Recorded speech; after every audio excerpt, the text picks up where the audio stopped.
হচ্ছে। এই যে বেনজির আহমদ আরো কাইজরে দিয়েছেন, মন্ত্রী পরিষদের অনেক সদস্য, পার্লামেন্টের অনেক সদস্য।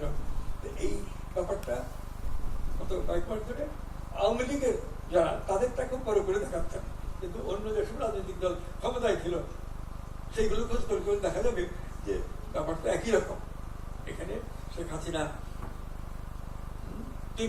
15 বছর একটানা ছিলেন ক্ষমতায়, তারপরে আওয়ামী লীগের ভিতর থেকে যারা এই ক্ষমতা লিপ্স, ভোগবাদী, সম্পত্তি লিপ্স, তারা অনেক বেশি অন্যায় কাজ করেছে।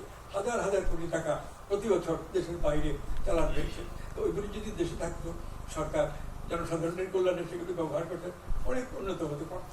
তো আর কথা বাড়িয়ে কত সময়ও নাই, আমি আমার বক্তব্য শেষ করছি। আবার আপনাদের সবাইকে আন্তরিক শুভেচ্ছা জানাচ্ছি।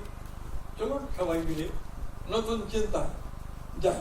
সাহস হলো সেই মানবিক গুণ যে গুণ অন্য মানুষের অন্য সব গুণকে রক্ষা করে। যাদের মধ্যে সাহস নাই তারা যত বিদ্যানই হোক, তাদের বিদ্যা জ্ঞান কাজে লাগে।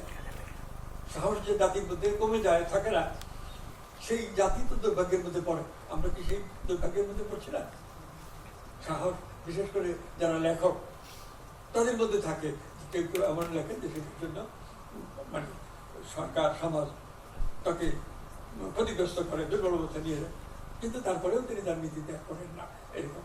তো সেই সাহস আমাদের জাতির জীবনে এখন দুর্লভ।